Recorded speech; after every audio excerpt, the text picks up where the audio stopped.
हम इसलिए कर रहे हैं। जगदीप जी, कल फारूक अब्दुल्ला ने स्टेटमेंट दिया है कि भारतीय जनता पार्टी हिंदू मुसलमान को देश में बांटने की राजनीति कर रही है। महाराष्ट्र में भी ऐसा ही प्रचार किया जा रहा है और जम्मू कश्मीर में जो 29 सीटें ली हैं वो भी इसी झूठे प्रचार के आधार पर ली है। क्या कहेंगे आप? विनोद जी, आपका शुक्रिया। जब आप भूमिका में फारूक साहब का बयान सुना रहे थे तो मुझे ना वो साहिर लुधियानवी साहब के लिखे बोल याद आ गए, जिसमें वो कहते हैं कि अच्छा है अभी तक तेरा कुछ नाम नहीं है, तुझको किसी मजहब से कोई काम नहीं है, जिस इल्म ने इंसानों को तकसीम किया है उस इल्म का तुझ पे कोई इल्जाम नहीं है। ना हिंदू बनेगा ना मुसलमान बनेगा, इंसान इंसान की की औलाद औलाद। है, इंसान बने। जी। यही कहने की कोशिश की उन्होंने। और मैं एक और चीज आपको बता दूं, नेशनल कॉन्फ्रेंस के सोशल मीडिया पर कुछ दिन पहले एक वीडियो आई। अगरचे मुझे लगता है कि इस पार्टी को चाहिए था कि उसे बड़े अच्छे तरीके से ब्रॉडकास्ट करती। मैंने उस वीडियो में आपको बताऊं कि आप इतिहास झुटला नहीं सकते, उसमें शेख अब्दुल्ला साहब आजादी से ठीक पहले अपने लोगों को संबोधित करते हुए खुले शब्दों में कह रहे हैं कि हमें भारत के साथ जाना है क्योंकि ये एक सेकुलर मुल्क है और ये महात्मा गांधी का देश है, यही उन्होंने कहा। जी। तो दरअसल दिक्कत क्या है, अब महाराष्ट्र की ये बात करते हैं। आप मुझे बताइए, आप छोड़ दीजिए विपक्ष को, अजीत पवार, पंकजा मुंडे जो हैं, जो बहुत बड़े नेता मुंडे साहब की बेटी हैं, उसके साथ साथ प्रमोद महाजन के परिवार से एक व्यक्ति ने, और तो और अंत में आप देखिए जितने बड़े नेता थे इनके गठबंधन के, उन्होंने ये कह दिया कि ये शिवाजी की धरती है, ये सावित्रीबाई फूले की धरती है, ये बाबा साहब की धरती है, यहां बटेंगे और कटेंगे नहीं चलेगा। तो मतलब कहने का ये है कि अगर आप धर्म के नाम पर, जाति पाति संप्रदाय के नाम पर लोगों को बांटकर अपने सियासी मफादों को भुनाने की कोशिश करेंगे तो कुछ वक्त के लिए आपको कामयाबी मिल सकती है, लेकिन ये देश आपको उस तरीके से याद नहीं करेगा जैसी तवक्को आपने इस मुल्क से की है। ये मैं कहना चाहूंगा। जी विनोद जी। जगदीप जी, आपने बड़ा वीडियो का जिक्र किया, चर्चा की उस वीडियो की जिसमें शेख मोहम्मद अब्दुल्ला बता रहे थे कि हमने सेकुलर देश, वो हमने भी देखी है, बड़ा वायरल हुआ वीडियो, कम वायरल नहीं हुआ है। लेकिन आपने सेकुलर तो सबूत दे दिया कि शेख अब्दुल्ला बड़े सेकुलर थे, फिर क्या वजह थी? आपने क्यों उनको जेल में रखा था? आपने उनको जेल बहुत में। बढ़िया सवाल, जी। बहुत बढ़िया, जी। बहुत बढ़िया जी। सवाल, बहुत बढ़िया सवाल, उत्तर ले लीजिए। ये पंडित जी की देश के प्रति समर्पण और उनका अपने देश के प्रति दृष्टिकोण जो है उसको बतलाता है। ये सच है कि उन्होंने शेख अब्दुल्ला को सपोर्ट तब किया जब उन्हें लगा कि आज अगर कश्मीर में भारत पाकिस्तान विभाजन के वक्त कोई व्यक्ति भारत के साथ खड़ा है तो वो शेख अब्दुल्ला है। लेकिन जब लेटर फेजेस में जाकर उनको लगा कि उनके बयानों में थोड़ा सा भी विरोधाभास दिखने लगा तो उन्होंने अपनी दोस्ती, अपने रिश्तों के तकाजे को एक तरफ रखा और जो उन्होंने फैसला ठीक लगा वो लिया। और बाद में जब उनको लगा कि उनसे गलती हुई है, ऐसा मुझे लगता है शायद यही कारण था कि शेख अब्दुल्ला दोबारा सत्ता में आए, और यही कारण था कि पंडित जी ने डॉक्टर फारूक अब्दुल्ला की फीस जो है, जब वो मेडिकल के स्टूडेंट थे, वो अपनी जेब से भरी है। आप जरा खोल के देखिए इतिहास को। तो ये वो लोग थे जिन्होंने रिश्तों को एक तरफ रखा, देश हित को, राष्ट्र हित को सर ऊपर रखा। तो ये कहना कि शेख अब्दुल्ला साहब को जेल भेज दिया, अरे भाई साहब वो परिस्थितियां क्या थी, वो हालात क्या थे, उनको भी तो समझिए। और आज डिस्कशन हिंदू मुसलमान का हो रहा है, आज डिस्कशन इस बात पर हो रहा है कि कितना बांटेंगे ये। और एक तरफ जोगी जी कहते हैं कि बटेंगे तो कटेंगे, मोदी जी थोड़ा सेफ कॉर्नर लेते हैं तो कहते हैं एक है तो सेफ है। अरे भाई साहब, किससे डर है आपको बटने का? और क्यों आप इस तरीके के नफरती बयानों से इस मुल्क के चलिए सांप्रदायिक जगदीप जी, सौहार्द को मिट्टी करने में जगदीप लगे जी, हैं? आपने शायद शब्द का इस्तेमाल किया, शायद ऐसा हुआ होगा, लेकिन मैं राजेंद्र जी से जानना चाहूंगा। राजेंद्र जी, एक आईना दिखाया है डॉक्टर फारूक अब्दुल्ला ने। कल कल कार्यक्रम था, मंगत राम शर्मा जी की जयंती थी, स्वर्गीय पंडित मंगत राम शर्मा जी की जयंती थी। उस अवसर पर इस तरह की स्टेटमेंट दी है कि आप हिंदू मुसलमानों को बांटने की राजनीति करते हो। आपसे मतलब बीजेपी, भारतीय जनता पार्टी। हमारे साथ आदर्श भी जुड़ चुके हैं। आदर्श जी, आपका भी स्वागत है हमारे कार्यक्रम में। चलिए राजेंद्र जी। विनोद जी, जी। फारूक साहब ने जो कहा है, उन्होंने हमेशा ही किस समय कौन सी गाड़ी में बैठना है उसका उपयोग किया है। ये बात सही है कि एक समय ये कहा गया था कि महात्मा गांधी जी के देश के साथ हमने जाना है। आपके जो एटीट्यूड है और काम करने का तरीका है उससे परसेप्शन बनती है। जब वन नेशन वन इंडिया की बात होती है, जब कोई ऐसा कहे कि समय समय पर कुछ ऐसी घटनाएं हुई जिसमें नेशनल कॉन्फ्रेंस का परसेप्शन खराब हुआ। जी अभी कांग्रेस के प्रवक्ता बोल रहे थे, उन्होंने ही कहा कि जब हमें ऐसे लगा कि शेख साहब देश हित की नीतियों से हट रहे हैं तो हमने उनको गिरफ्तार कर लिया। तो ये साफ दर्शाता है कि समय समय पर इन्होंने अपने स्टेटमेंट्स बदली हैं और जैसा उपयुक्त समय लगा वैसी स्टेटमेंट दी है। दूसरा ये कहते हैं कि यहाँ हिंदू मुसलमान होता है, तो मुझे ये बताओ बांग्लादेश में क्या हो रहा है, पाकिस्तान में क्या हो रहा है। यहाँ इलेक्शन तो हिंदुस्तान में ही हुए और कौन सी पार्टी सत्ता में आई जी। कोई ऐसी बात नहीं है। सिर्फ ये है कि मोदी साहब ने पूरे देश को बांध दिया है, यहाँ शांति लाई है, इससे इनको घबराहट है और ये अलगाववादी विचारों को उस्काना चाहते हैं ताकि इनकी रेलेवेंस बनी रहे। अब वो होने वाला नहीं है और पूरा देश ये चाहता है जो जम्मू कश्मीर है वो पूरे देश का भाग है, हिस्सा है, और जो देश में नीतियां चले वही जम्मू कश्मीर में चले, लेकिन यहाँ नहीं हो पाया।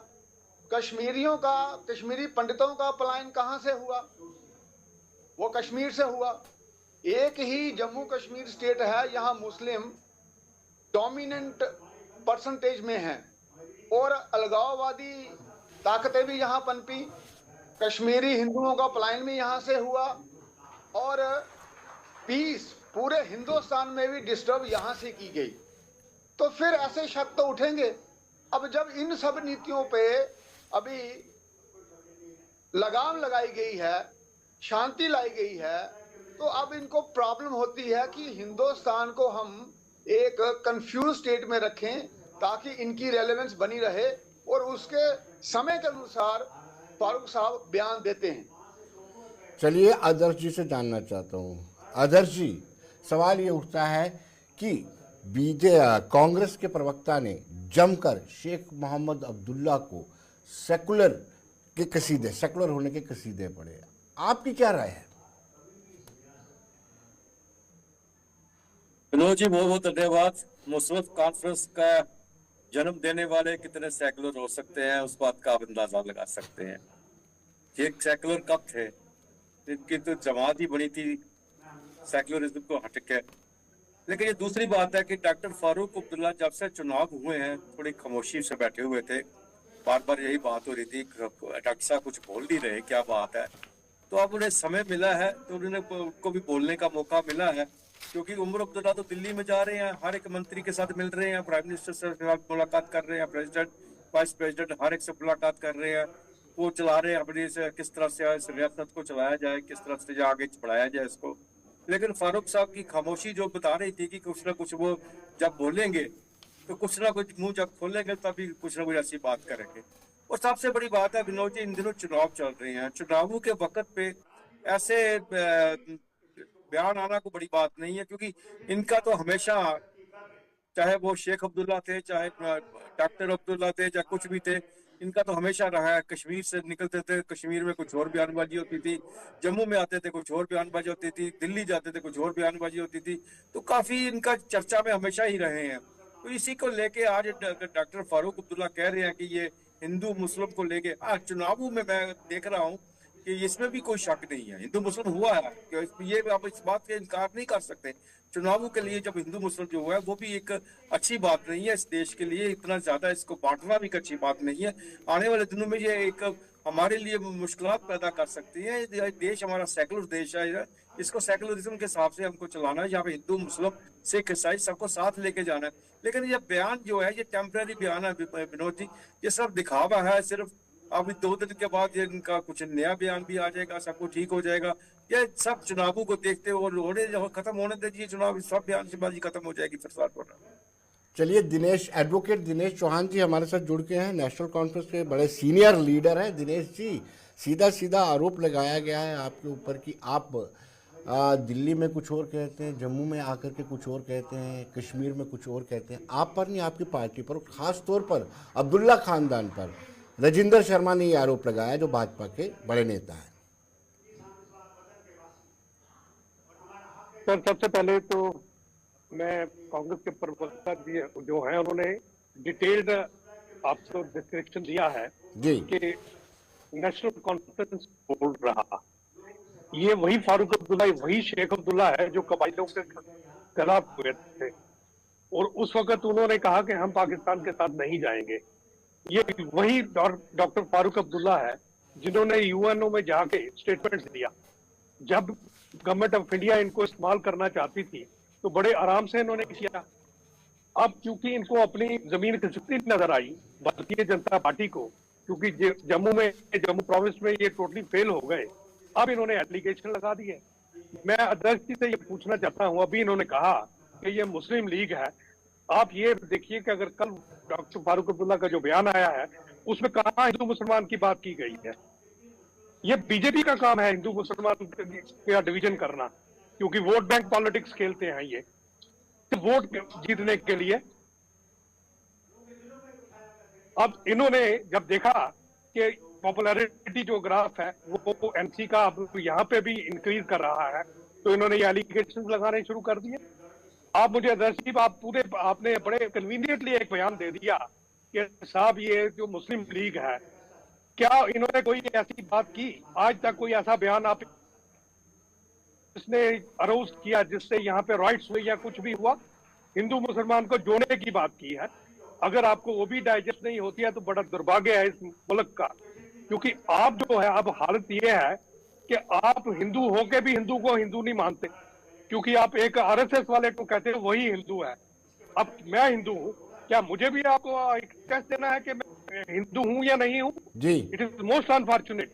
आप इस छोटी सी जो आपकी ये दिमाग में एक गंदी पॉलिटिक्स चल रही है, ये वैसे ही एक अपने यात्रा के लिए एक आराम के लिए कश्मीरी पंडित वहां से निकल गए, उन्होंने देखा कि अब थोड़ा घूम फिर के आते हैं वापस, राइट्स थोड़े हुए थे वहां पे, राइट्स कभी हुए ही नहीं वहां पे।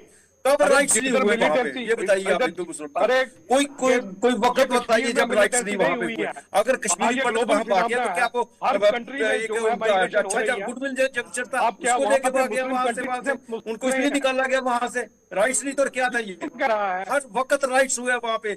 लेकिन ये बात आप कहिए इस वक्त जो है सियासत जो है, हमने पहले भी कहा इस बात को, हमने पहले इस बात को कहा, सिक्योरिटी जो है हिंदू मुस्लिम में नहीं होनी चाहिए, सियासत हिंदू मुस्लिम में नहीं होनी चाहिए। चलिए राजिंदर जी, आप पे इल्जाम तो लगेंगे राजिंदर जी भाजपा पर, क्यों नहीं लगेंगे? जब आप बोलते हैं बटेंगे तो कटेंगे, ये कौन सी सियासत है? तो डॉक्टर फारूक अब्दुल्ला तो उंगली उठाएंगे। ये है कि हम अगर इकट्ठे रहते हैं तो देश का उसमें हित होता है जी, तो इसमें कौन सी बुरी बात है? हम सबको एक ही तो रहना है, उसमें हिंदू मुसलमान का नाम कहाँ है? वो सबके लिए है कि हर देशवासी अगर इकट्ठे रहेंगे तो देश की सुरक्षा रहेगी, समाजवादी नीतियां चलेंगी, वो उसके संदर्भ में आप है। देशवासियों को इकट्ठा करने की बात करते हैं, हिंदुओं की बात करते हैं, आपको भी स्पष्ट करना होगा। वो आप बोलिए कि हम देश की एकता चाहते हैं। देशवासियों को तो हमें इकट्ठा करना ही है। हम जिस देश के निवासी हैं हमने उसकी बात तो करनी है, अपने देश की बात करनी है जी, तो हम देश की बात क्यों ना करेंगे? और दूसरा, नेशनल कॉन्फ्रेंस के भाई मेरे ये कह रहे थे कि हम सेकुलर हैं, इनको पूछिए प्लेबसाइड फ्रंट किसने बनाया था, और घर घर में जाके कुरान लेके किसने कहा था कि आपको कुरान की कसम है, इस पे वोट दीजिए नेशनल कॉन्फ्रेंस को। और जब Congress party first time Srinagar में गई थी अपनी गतिविधियां बढ़ाने के लिए, ये किसने कहा था कि कांग्रेस वाले काफिर हैं, इनके जनाजे में हम नहीं जाएंगे? और ये जो कह रहे हैं कि हम हिंदू मुसलमान नहीं करते, जैसे मेरे दूसरे भाई कह रहे थे, कश्मीरी पंडित का माइग्रेशन वो किसने करवाया? और वहां अलगाववाद किसने फैलाया? और समय समय पर कभी 370, चलिए कभी राजेंद्र जी, दिनेश जी से जवाब ले लेते हैं, फिर हम चलते हैं जगदीप जी के पास। और दिनेश जी से जवाब लेके फिर हम चलते और हैं जगदीप जी। कभी दिनेश जी, आपको जवाब देना को जो राजेंद्र जी ने कहा है। आप अपने फैक्ट को पहले वेरीफाई कीजिए। जी जी दिनेश जी। एलिगेशन लगाना बहुत आसान है। आप ये देखिए, जब वहां से माइग्रेशन हुई तो हुकूमत किसके पास थी, पावर किसके पास थी? उस वक्त जगमोहन जी वहां पे गवर्नर थे, क्यों नहीं वो रोक पाए वहां पे? जी, लॉ एंड ऑर्डर उनके पास थी, ये उनका सब्जेक्ट था।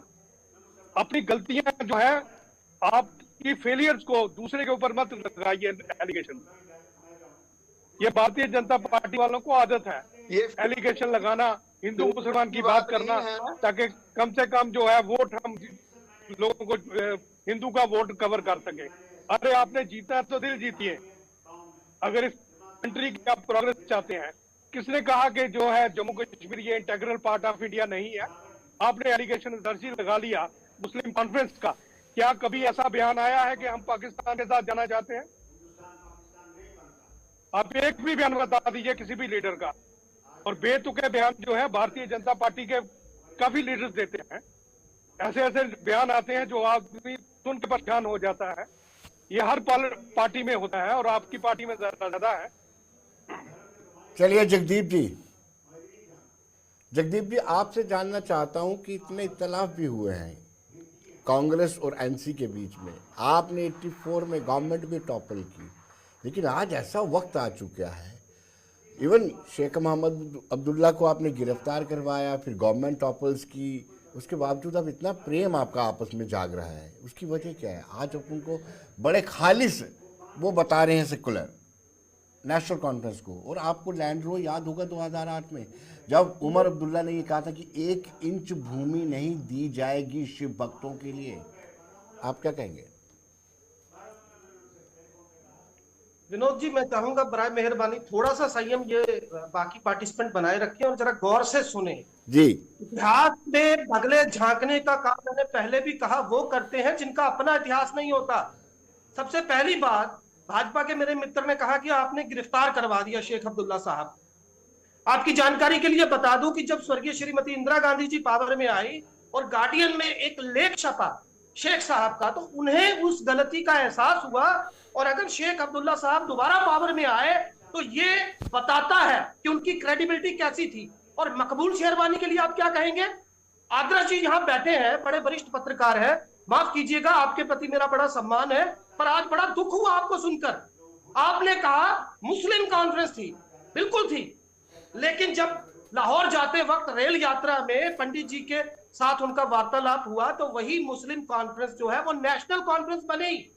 जब हिंदुस्तानी आर्मी का जहाज यहां उतरा तो वो शेख अब्दुल्ला थे जो अपने बाकी साथियों को लेकर वहां खड़े हुए, जब बिजली भी नहीं थी श्रीनगर के अंदर। और मैं बाकी 2 बातें और क्लियर कर दूं, बार बार ये कहना कि हमने देखिए जी माइग्रेशन हुआ वहां पे, जगमोहन जी वहां थे। मैं बता दूं आपको, जगमोहन जी को दूसरी मर्तबा भेजा किसने था? आरएसएस ने। बीजेपी के 85 सांसद थे तब। और जब जगमोहन जी वहां पहुंचे उसी शाम 400 से ज्यादा कश्मीरी नौजवानों को आपने गिरफ्तार किया। आप निकाल कर देखिए ऑल इंडिया रेडियो पर दिए गए जगमोहन जी के वो वक्तव्य जिसमें वो कहते हैं गोली का जवाब मैं गोली से दूंगा। अरे जनाजों तक में गोलियां दागी हैं जगमोहन जी के कार्यकाल में इन लोगों ने। और जगमोहन जी को मैं एक और बात बता दूं, आज कश्मीरी एक बड़े पंडित हिंदू नेता है जिन्होंने ये कहा है ऑन रिकॉर्ड कि मुझे एक डीएसपी आके एयर टिकट देता है और कहा जाता है कि आप जम्मू जाइए, सारे इंतजाम कर दिए। क्यों नहीं तब रोका गया उस पलायन को? क्यों नहीं तब सरकार ने 3 दिनों तक लगातार ये ढिंढोरा पिटवाया कि आप जम्मू जाइए, आपके सारे इंतजाम किए? तो कहने का मतलब ये है, दूसरे के गिरेबान में जब आप जोड़ते हैं उसके गिरेबान को, तो पहले अपना गिरेबान जरा अच्छे तरीके से झांक लें। और आज बात हो रही है इस मुल्क के प्रधानमंत्री की, इस मुल्क के गृह मंत्री की, जो 2 लोग आज पूरी भाजपा बने हुए हैं। मैं बड़े सम्मान के साथ कहना चाहता हूं क्योंकि बहुत बड़े संवैधानिक पद पर बैठे हैं वो लोग, लेकिन जो हालत उन्होंने आज देश की कर दी है, जिस तरीके से आज चुनाव आयोग काम कर रहा है, मैं पहले भी कह चुका हूं, बिना रीढ़ की हड्डी का ये जो चुनाव आयोग है जिस तरीके से इसने काम किया है, जिस तरीके से एजेंसीज का बेजा इस्तेमाल हुआ है, जिस तरीके से इस देश की सबसे बड़ी विपक्षी जमात के खाते सीज किए गए, जिस तरीके से 2 मुख्यमंत्रियों को और रिकॉर्ड जो है उठाकर जेल में ठूसा गया, ये तमाम चीजें बताती है कि आज इस मुल्क को इन्होंने किस पतन के मुहाने पर ला खड़ा किया है। इन पर इनसे जवाब लीजिए। जी विनोद जी। जगदीप जी, आप क्या आतंकवाद को जस्टिफाई करते हैं? अदर्श जी बताएंगे। अदर्श जी, जिस तरीके से जगदीप जी कह रहे हैं कि जगमोहन ने आकर के एट्रोसिटीज की यहाँ पर, क्या उसकी वजह से आतंकवाद है? जगदीप आतंकवाद को जस्टिफाई कर रहे हैं? मैं अदर्श जी से जानना चाहूंगा। विनोद जी, मैं थोड़ा सा मैं पलायन की बात राजनीति में ये होता है कि पिछला सब कुछ जी पिछला सब कुछ बहुत जल्दी भूल चलते हैं। शायद 87 का इलेक्शन भी भूल गए होंगे। ये 84 को गवर्नमेंट जनता ऑपरेट की था थी, वो जो भी भूल गए। किसी का आतंकवाद का भूल गया शायद इसको। और किस तरह से क्या हालात है वहां पे, और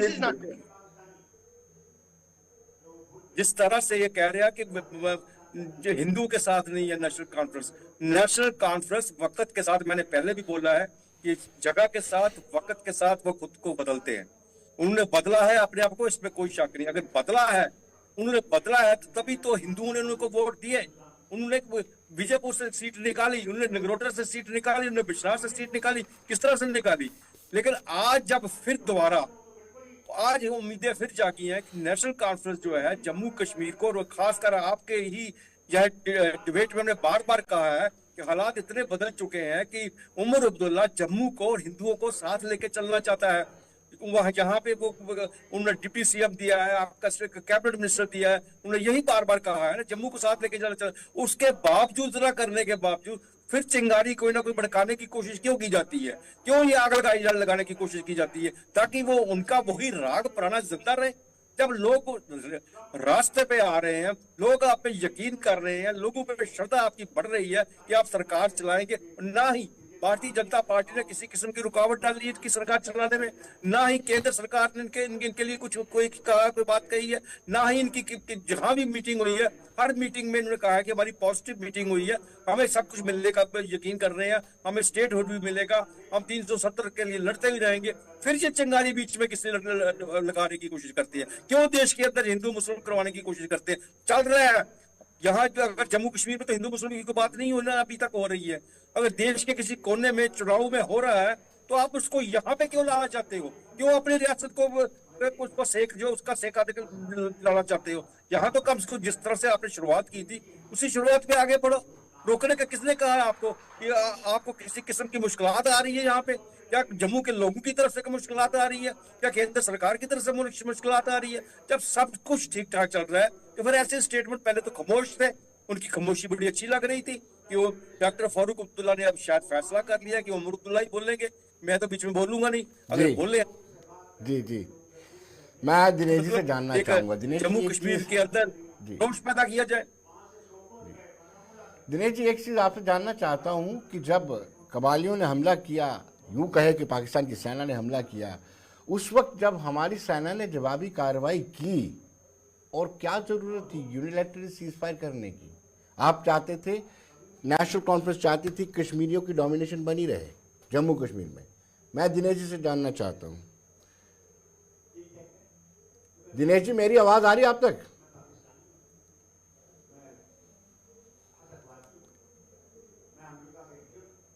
आप रिपीट करेंगे सर जो आप पूछना चाह रहे हैं? जी, मैं सिंपल सा सवाल पूछना चाहता हूं कि जब कबालियों ने हमला किया, जिसको कहते हैं पाकिस्तान की आर्मी ने हमला किया, तो फिर जब हमारी आर्मी की जवाबी कार्रवाई हुई तो क्या ज़रूरत थी यूनिलैटरल सीज फायर करने की? क्योंकि शेख मोहम्मद अब्दुल्ला चाहते थे कि कश्मीरियों की डोमिनेशन जम्मू कश्मीर में बनी रहे। अगर पीओके का हिस्सा वो वाला इधर आ जाता तो फिर डोमिनेशन उनकी नहीं रहती। जगदीप जी मुस्कुरा रहे हैं। सर, ये जो डिसीजन लिया ये जो डिसीजन लिया गया था, ये शेख साहब के कहने पे नहीं हुआ था। आप ये प्लीज ये देखिएगा, अगर वहां यूनिलैटरल सीज फायर हुआ था उसमें पंडित जवाहरलाल नेहरू जी थे उस वक्त हिंदुस्तान के प्राइम मिनिस्टर। लेकिन शेख अब्दुल्ला वही शेख अब्दुल्ला थे जो खड़े होकर कहा कि हम पाकिस्तान के साथ नहीं जाना चाहते हैं। हम इंडिया में ही रहेंगे। क्यों? क्योंकि उनको यहाँ पे अपनी सेफ्टी एंड सिक्योरिटी ज्यादा अच्छे तरीके से लगी। बाकी ये डोमिनेंस का बात है, अगर वो पाक ऑक्युपाइड कश्मीर वो सारा भी होता तो बीजेपी काफी देर से ये शोर कर रही है कि साहब हम वो पार्ट ऑफ इंडिया बनाएंगे, लेकिन आज तक किया क्या है मुझे ये बताइए। जुमलेबाजी के अलावा तो कुछ नहीं इन्होंने किया ना अभी तक। लेकिन दिनेश तो ये पार्लियामेंट ये का कहना रेजोल्यूशन कि है, आप पीवी नरसिम्हा राव के कार्यकाल में हुआ है, ये बीजेपी ने नहीं कहा है कि PoK is a part and parcel of India. जी जी ये पार्लियामेंट का रेजोल्यूशन है। बिल्कुल कहा पीवी है, नरसिम्हा राव तब कहते हैं। प्रधानमंत्री हुआ करते थे। ये हमारा भी कहना है, लेकिन बिल्कुल सर, लेकिन आज तक उसके लिए कोई एफर्ट्स की गई हैं मास वाय एक डिब्बाजी करने के अलावा। ये पाकिस्तान को हर वक्त स्टेटमेंट देते हैं, हमारे होम मिनिस्टर भी देते हैं, प्राइम मिनिस्टर भी देते हैं, अरे हम तो वेलकम करेंगे अगर वो हमारे पास वापस आ जाए पाक ऑक्युपाइड और मीरपुर वगैरह सारा एरिया, वी वेलकम इट, क्योंकि we still say it is a part of India, integral part of India. तो वो हम स्टैंड करते हैं जो इनके साथ है, इन्होंने कहा है।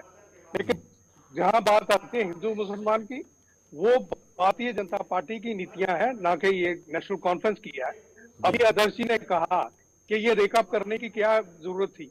उन्होंने फारूक अब्दुल्ला का जो बयान आया है कल का, उसमें उन्होंने ये कभी नहीं कहा। उन्होंने एक हिस्ट्री बताई है कि कैसे यहाँ पे पार्टीशन हुआ, पार्टीशन के टाइम शेख साहब का क्या रोल रहा।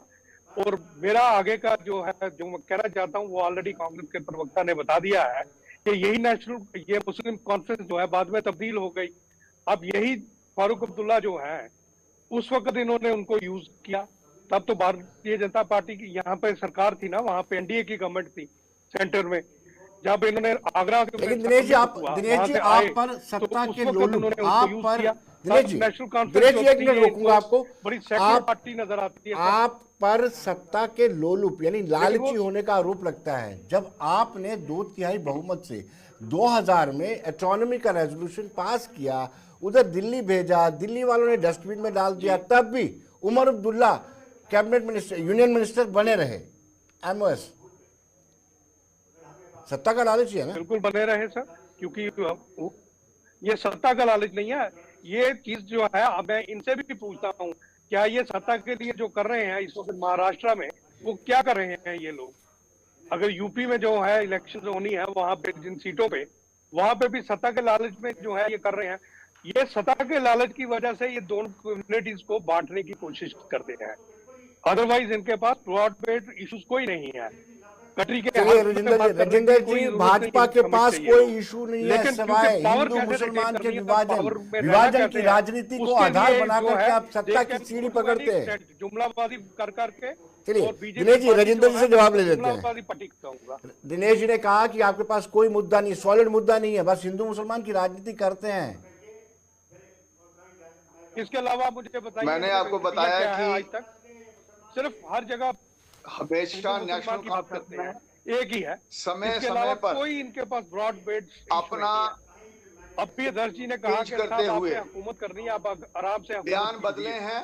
अरे आपने इलेक्शन चल रही है, इनको ये ड्यूटी दी देने है, की जरूरत क्या थी? आप मुझे ये बताइए कि और ये कह रहे हैं हमारे पास कोई ऑर्गेनाइजेशन एक्ट बना है इस इलेक्शन में जो Jammu Kashmir business of rules में इन्होंने वहाँ हर नागरिक ने कश्मीर में रिटेन की हुई है कि भारतीय जनता पार्टी ने यहाँ डेवलपमेंट करवाई है, जो है वो एलजी के पास है और हम उसको मानते हैं। और कहना बड़ा आसान है, और ये कहते हैं कि हमारे पास मुद्दा कोई डेमोक्रेटिकली इलेक्टेड गवर्नमेंट, जितने भी it is democratically elected, but Hindustan उसको रिजॉल्व करने की ताकत भारतीय जनता पार्टी ने बताई है। आप हमें जिसका उसको जनादेश मिला था, क्योंकि पावर आपने रिटेन करके रखी है। पूरे देश में शांति जो है वो, अगर कश्मीर में शांति है, चाहेंगे इसके लिए ये लोग दिल में ही होता है। और उसके लिए ये वाले मुद्दे उठा रहे हैं हिंदू मुस्लिम। ऐसी कोई बात ही नहीं है हिंदू मुस्लिम की। हम ये कह रहे हैं कि सबका साथ सबका विकास। अगर हम ये कहते हैं कि इकट्ठे रहेंगे तो सेफ रहेंगे, तो वो सबके लिए है, उसमें किसी को बाहर थोड़ा निकाला है। लेकिन ये इकट्ठा ही नहीं होना चाहते, ये चाहते हैं कि हम अलग ही रहें, और इसलिए ये वैसी स्टेटमेंट देते हैं।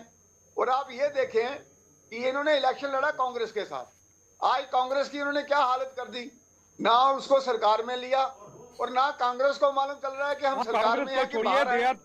और करा जी कल क्या स्टेटमेंट देते हैं? ये आपको तकलीफ नहीं होनी चाहिए। इन्होंने जो रेजोल्यूशन लाया वो 370 पे है ही नहीं। साथ इलेक्शन लड़ी, वो 370 का पे है ही बेड़ा नहीं कर दिया। महाराष्ट्र तो से आप शुरू हो जाइए, पंजाब से शुरू हो जाइए, तो हम 370 के साथ नहीं है। तो इन्होंने कांग्रेस को भी गुमराह करके रखा हुआ है। और जैसे समय में इनको स्टेटमेंट अच्छा लगता है, फारूक साहब ऐसे स्टेटमेंट देते हैं। इसमें आपको और कोई सबसे तकलीफ ज्यादा नहीं होनी चाहिए। ये और कौन अथॉरिटी कहता है में कि पाकिस्तान से बात करो? वो फारूक साहब ही हैं। अलायंस ये क्यों नहीं कहते कि हम उनसे आपसे बात तब तक नहीं करेंगे जब तक आप यहाँ से गोली चलाना बंद नहीं करेंगे। तो हिंदू मुस्लिम ये नेशनल कॉन्फ्रेंस करती है और भारतीय जनता पार्टी कहती है कि सबका साथ सबका विकास, और उसी मुद्दे पे हम चलते हैं और विकास करके हमने बताया है जम्मू कश्मीर में, इसलिए शांति की स्थापना हुई और ये इलेक्शंस हुए। चलिए अरे साहब, आपकी कथनी और करनी में अंतर है। जो आप कहते हैं सबका साथ सबका विकास, कोई अंतर नहीं है। अगर आप दिल से ऐसा आप करो देखना नहीं तो चाहते। फिर ये जो मुल्क है ये कहाँ चला जाए। लेकिन ये छोटी छोटी राजनीति जो खेलते हैं आप बांटने की, वोट कैप्चर करने के लिए, ये आप अपने गिरबान में डाल के देखिए, आपको खुद ही उसका उत्तर मिल जाएगा। पूरा हिंदुस्तान चाहता है कि जम्मू कश्मीर जो है वो भारत का भिन्न अंग है, उसके साथ में है, और जो नीतियां पूरे हिंदुस्तान में चले वही जम्मू चाहता नहीं है। तो पूरा देश चाहता है, इंटीग्रल पार्ट उसके साथ आप ही चलिए। चाहता और नहीं आपको कोई भी बात जम्मू कश्मीर पूरी इंटीग्रल नजर नहीं आएगी। पार्ट जब ऑफ इंडिया आप है। देश की नीति के साथ चलना नहीं चाहेंगे तो आपको हिंदू मुसलमान दिखेगा। जब आप देश की नीति के साथ चलेंगे तो आपको सबका साथ सबका विकास दिखेगा। आपकी कोई भी नीति जो है, कोई भी नीति जो है जो हिंदू मुसलमान को बांटने की होगी, हम कभी भी आपके साथ नहीं चलेंगे। लेकिन ये हम क्लियर करना चाहते हैं। छोटी पॉलिटिक्स नहीं चलेगी और हिंदू मुसलमान भी नहीं चलेगा, 370 भी नहीं पॉलिटिक्स चलेगा। कौन खेल रहा है? वो तो आपके ब्लड के अंदर है। भारतीय जनता पार्टी के ब्लड के अंदर है। डिवाइड एंड रूल की पॉलिटिक्स देश अपनाएगा। आप हमें क्या सरमन दे रहे हैं? हमें मत सरमन दीजिए ऐसे, हमें मालूम है। आपको सरमन दे नहीं रहा कोई, आपको कैसे सरमन देगा? मैं वो कह रहा हूँ जो एक पॉलिटिकल विचारधारा है और जो विचार है वो आपके समक्ष रख रहा हूँ। मानना नहीं मानना आपकी बात है। चलिए, मैंने ये तो नहीं कहा कि जो मैं कह रहा हूँ उसको मानिए। कह रहा हूँ कि ये ऐसा देश सोचता है जी। और आपको भी वैसा सोचना होगा। अगर आप नहीं, उन्होंने कहा है, स्पष्ट कर दिया कि आपकी सोच के साथ वो मुत्तफिक नहीं है, वो विभाजन की राजनीति नहीं करना चाहते हैं। मुझे लगता है जगदीप जी के पास जाना पड़ेगा। जगदीप जी, आपसे ये सवाल है कि जब 5 अगस्त 2019 को 370 में संशोधन हुआ, 35A को रिपील किया गया, तब आपको महाराजा हरि सिंह की बहुत याद आई और आप उससे पहले 13 जुलाई 1931 को लेकर के आप 13 जुलाई को शहीदी दिवस मनाते रहे। आपके चीफ मिनिस्टर उनकी मजार में जाते रहे। आपको स्पष्ट करना होगा, महाराजा गलत थे या महाराजा के साथ बगावत करने वाले गलत थे? एक लाइन टो कीजिए, एक स्टैंड टो कीजिए आप। विनोद जी, पहले तो मैं बहुत शुक्रगुजार हूं आपका, क्योंकि आपने जब अभी कहा, आपने कहा धारा 370 में संशोधन किया, इस ब्रह्मांड के सबसे बड़े झूठ को आपने नकार दिया। बहुत अच्छी बात है, क्योंकि भाजपा तो कहती है हमने तो जमीन में गाड़ दिया। मैं तो कुदाल लेके घूम रहा हूं, वो जमीन बता दो भाई कहाँ गाड़ा है, जरा देख लें। और दूसरी बात, मैं आपके सवाल पे आता हूं, पर कुछ थोड़ी सी बातें जो है वो क्लियर होनी चाहिए। अभी आदर्श जी ने भी कहा कि नेशनल कॉन्फ्रेंस अपॉर्चुनिस्ट है। बिल्कुल है, बिल्कुल है। वो गई भाजपा के साथ, लेकिन कब गई? जब वाजपेयी साहब सरीखे नेता भाजपा में थे, जब भारतीय जनता पार्टी सचमुच भारतीय जनता पार्टी थी। आज आप पूरी पार्टी में देख लो, सिवाय नितिन गडकरी के आपको दूसरा एक नेता नहीं मिलेगा जिसकी कोई सर्वव्यापी छवि हो। और दूसरी बात मैं बता दूं, ये कहते हैं जी कांग्रेस बांटती है, कांग्रेस बांट रही है धर्म के नाम पर। ये जरा बता दो, घुसपैठिया किसने कहा था? ये बता दो, ये किसने कहा था कि कपड़ों से पहचाने जाते हैं ये लोग? ये किसने कहा था कि आपका मंगलसूत्र आपकी बहन से ना मालूम क्या क्या? अब तो मुझे लगता है कि शायद कोई स्मृति का भी कोई लॉस जो है वो हो गया उनको। He is not trying to get it, but he would like to say being a prime minister of this country. और बाकी जो यूनाइटेड नेशन की आपने बात की, ये सवाल मुझसे होना चाहिए था। पंडित जी ने यह फैसला लिया और मैं आपको आज बता दूं, बार बार यूनाइटेड नेशंस पर बात होती है, जो 3 निर्णय निकलकर सामने आए यूनाइटेड नेशन के, उसमें पहला यह था कि जब तक दोनों मुल्क अपनी अपनी हदबंदी में नहीं जाते तब तक जिसकी बात की जाती है, जिसे मर्दमशुमारी लोकल भाषा में कहते हैं, वो नहीं होगी। और दूसरी जो सबसे बड़ी बात, पाकिस्तान ने कबूल किया विनोद जी कि हमारी सेना शामिल थी कबालियों के।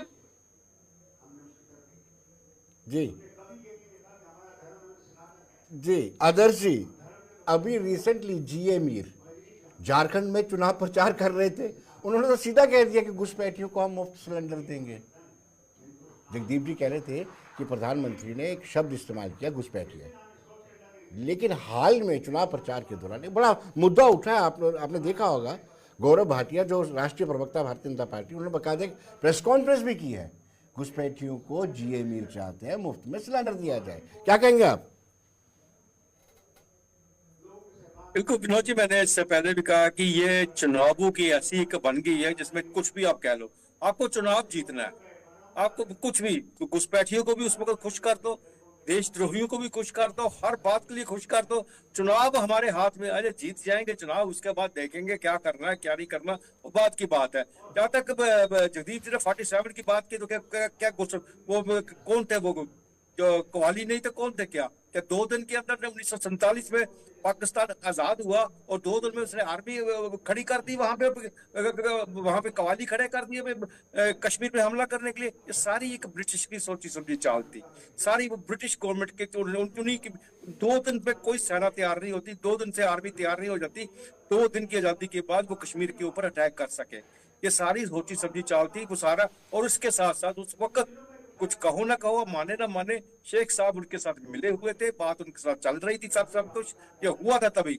अगर जिस तरह से कहा कि अगर जिस तरह से इंडियन आर्मी आगे बढ़ रही थी, बारामूला में आके सीजफायर ना होता तो आज जम्मू कश्मीर की स्थिति कुछ और होती।